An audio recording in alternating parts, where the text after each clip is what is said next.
Neil's going to give us a tour of his van, and he's going to tell us all about it. This is my 2005 Econoline Ford van, and this is my new home for the past 6 months, and it's been quite a journey living in it. And I gotta say, this is something else. Totally different from living in a house. It's a pretty small place, only 60 square feet, so it shouldn't take long. This is my my bedroom, and pretty much my kitchen, and where I do all my cooking and everything else. This is a 3-inch foam from Amazon. I got it for 90 bucks. This is the most comfortable bed I have ever slept on. Up here I have this is my cooktop. I have a 2-burner Coleman. This thing works great. My lighter, I light it up, and I do all my cooking. It's pretty easy. However, I cannot forget to get my pans underneath. Once I open it, I can't close it. So this is where I store all my condiments and my pans and everything. Whenever I need to cook, I get all my stuff out and put it here on the side. I open this up, which by the way is my closet, which is where I put all my clothes and everything. And this is where I do my prep work, and also my table for eating. So up there I have a shelf. There's so many things that you just gotta put away like really quick, and if I didn't have that, my stuff would just be all over the place. I got my climbing rope here. I don't climb very often anymore, but I wish I would. But I always keep it here to remind me that I should go climbing again. Got my hammock, got my piano tuner, because I tune pianos as a hobby. I love it. This is where I put my bathroom stuff, and I got lighting for cooking. Usually the light that's inside of the van is not really strong enough. The light that I have in the van is it's a very dim lighting, very cozy lighting, LED strips, and it does a great job of lighting the place comfortably. So as you can probably tell, there's a space inside of this side over here, and what it is, it's my basement, what I like to call it. And this is where I keep a bunch of stuff. I got a suitcase here full of wood because I do woodworking. I got my guitar amp over here and a bunch of electronics, storage in general. And back there, this is my 3,000 watt inverter. And this side, I have my beautiful paper towel. And then back here, this is where I put my trash. And then inside here, I have some junk. I got my fire extinguisher, umbrella, jumper cables, zip tie, Ziploc bag. And then on this side, I have my propane tank, which is connected up here in the hose. Oh yeah, can't forget about my air conditioning system. Works great, to be honest. I have no problems sleeping in the summer with just this thing cooling me. I cut this wall, this door, so that I could access the cabin, which makes it really convenient if I need to get things or just jump to the driver's seat without actually going around the van. Can you imagine if I got stuck here, or actually someone locked me from the outside, because I have this padlock connects here over here, so someone could lock me inside, and that would have been really bad.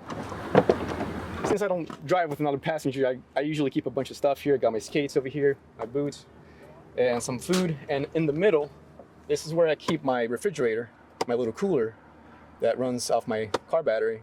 I have another battery system in the back of my seat, and then I have a system that just charges that battery. And this is where I connect my van to an outlet, and this is basically just an extension cord that I plug into.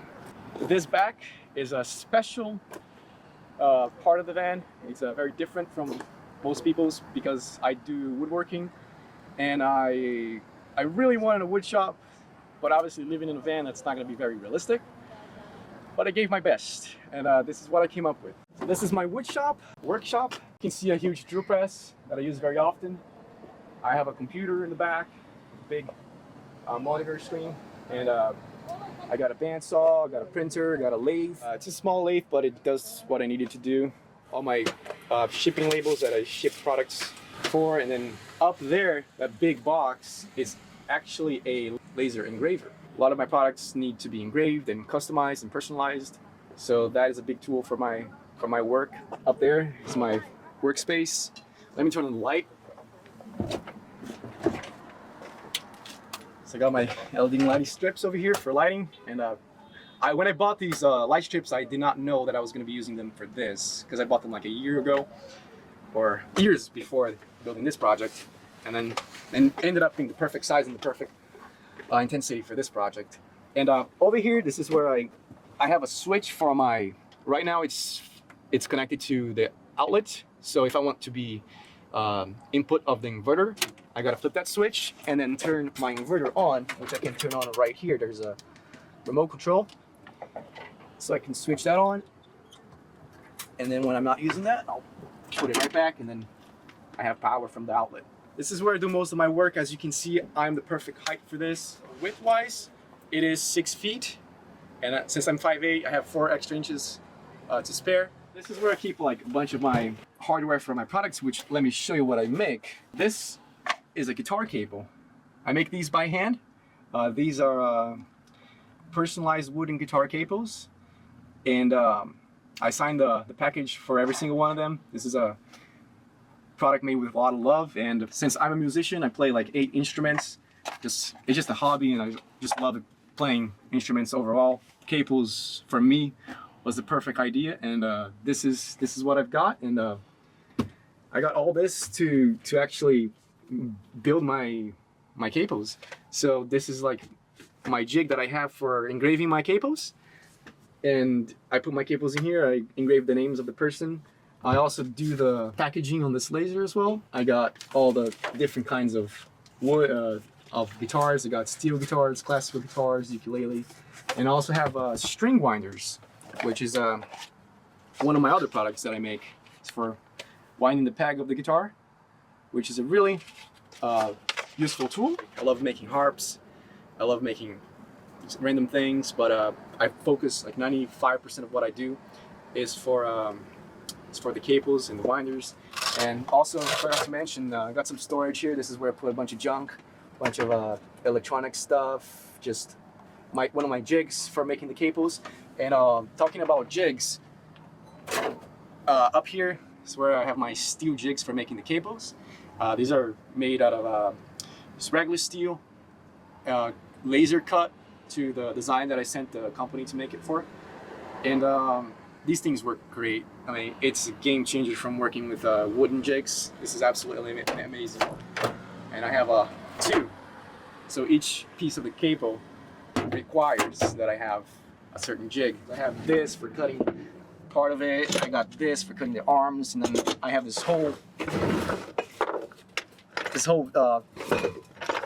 suitcase for all the other steel jigs that I have. This is where I store my wood.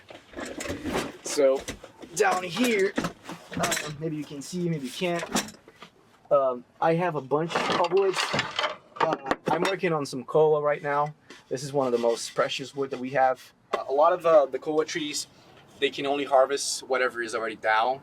So that's why it's one of the most popular woods, and it's very expensive because you can't just chop down a koa tree. So a lot of people actually like to buy this wood for a cable because a lot of guitar are made from the same wood. Most of my sales are on my Etsy page. Just look up wooden cables and you will find me. Capos, C-A-P-O-S.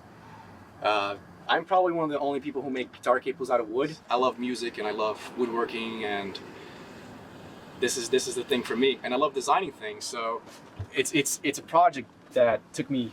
It's been 5 years since I've been making them, and since the moment that I started making it to now, there has been so many improvements. It's a huge journey that from just knowing nothing, not knowing barely how to woodwork, to actually doing this, I would say almost professionally. I can't say that I'm like pro at it yet, but I'm getting there. We just keep doing it. I know I'm on my way. So before I was living in the van, I was living upstate New York, and up there I didn't really know too many people. So when my lease ended, I was like, you know, I'm tired of this place. The place is really cool, but I just want to do something different, something more, a little more crazy, a little more adventurous. And when I was in California, I was doing a trip there. I was at this NEM convention, which is a musical convention. On my way back, I was in the airplane, and then I started chatting with this guy that was sitting next to me. He was actually building a van. He was actually getting 2 halves of a van and welding it together. And I ended up telling him that I wanted to live in a truck. that I wanted to convert the truck into my sleeping area and, you know, travel and then do my woodworking out of a trailer that I'll make, a little trailer, utility trailer. And then when I landed, I was tagged on Instagram by my friend, and he tagged me on a post, a VANLIFE post. And he never did that. Like he never knew that I even was interested in living in a vehicle. So I found those two very bizarre coincidences something interesting, right? And then my dad had this van that he didn't use it, and he just had it for years and just never really used it too often. So, you know, I figured I would ask him if he would let me buy it from him. And I got a big no from him. He was like, because I told him the idea, and he was not happy with that. Most parents are not happy with a child living in a van. My dad called me one day, and he said, you know what, Leo? All right, I'll sell you the van.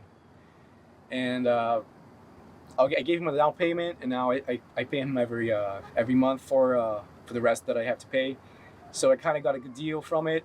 This lifestyle is actually preparing me like every single aspect of it. Most importantly, the minimalistic mindset of not having too many things and just being out in the road. Everything here is around $1,500. That's not including the drill press, all that stuff, all my tools, individual tools. That's just including the part for the van, you know, the plywood, the inverter, the battery.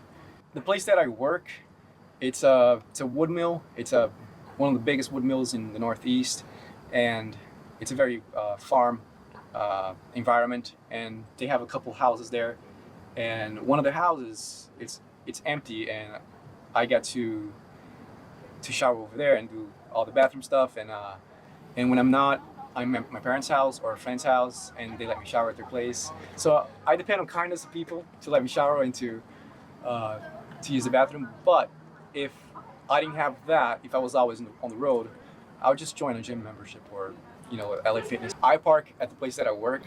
They let me park there because it's a big property. And they're very laid back, so they're totally cool with me just staying there. I've slept at Walmart parking lots, never had a problem. I don't want to stay here in the winter. This is Patrick with New Jersey's Outdoor Adventures YouTube channel. I hope you enjoyed this video. Please like this video, comment, share, subscribe. I love it, and we'll see you soon.